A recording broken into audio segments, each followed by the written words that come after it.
Oh, something different.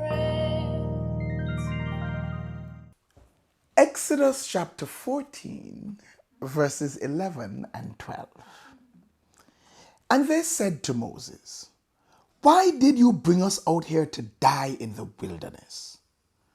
Weren't there enough graves for us in Egypt?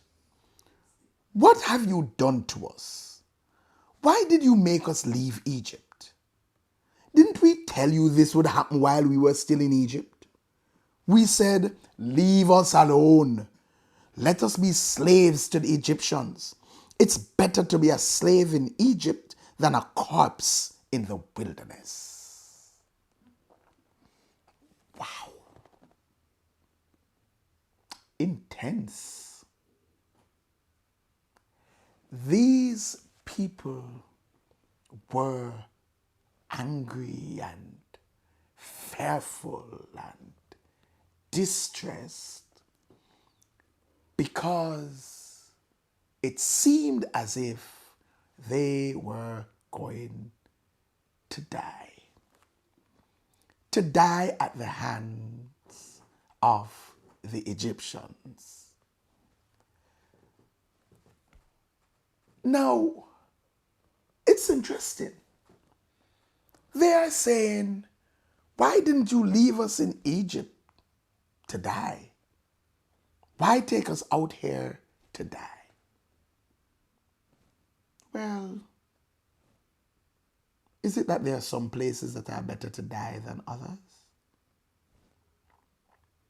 Well, actually, what they were saying is, we would rather to grow old in slavery, miserable, unhappy, bound, but we'll grow old in it. It's what we're used to. We'd rather to die in the dysfunction that we're used to than to die seeking freedom and deliverance. You see, slavery was all they knew. It was all their parents knew. It was all their grandparents knew. It was all their great grandparents knew. They didn't know anyone who knew any life outside of slavery. So it had become normalized in their life. There was no point of reference for freedom in their community. They accepted it as their lot in life.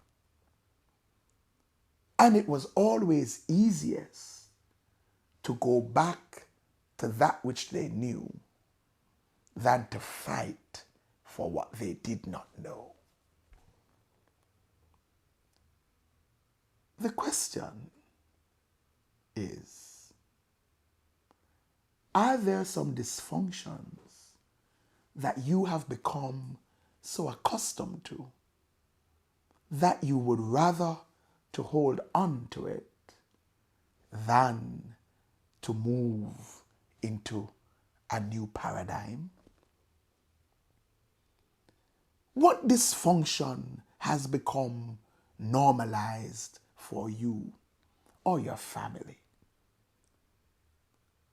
What dysfunction have you accepted as your lot in life? Are you fighting and kicking and resisting progress because you are comfortable in your dysfunction? Comfortable in that lack, in that loss. Comfortable below your best self, but it's all that you're used to. It will never be an easy journey from dysfunction to functionality. But you must be prepared to go through all that it takes for a better you, a better life for your family, for your children, for your generations to come.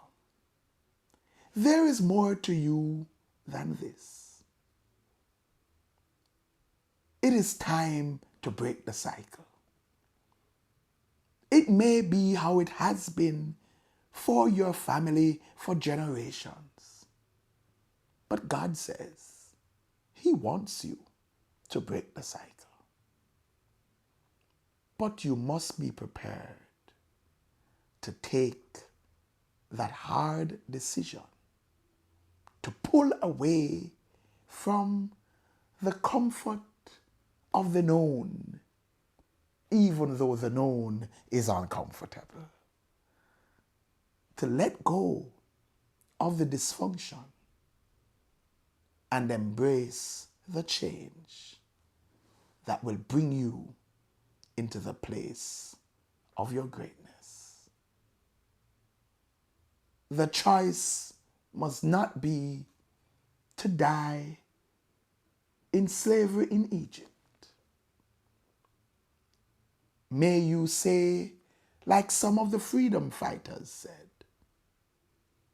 I'd rather die as a free man than live as a slave. It's time to be set free. And God wants to do it in your life. So let's bid adieu to the dysfunctions of our lives and embrace the greatness that's promised to us. For remember this one thing: the Lord has plans for you, plans to give you a future and a hope. God bless you. Like, share, comment, and subscribe. Don't forget to hit that notification bell. And for more, join us at 9 a.m. at 10 Union Square, Crossroads, Kingston, Jamaica. If you can't be there in person, join us virtually via YouTube Live.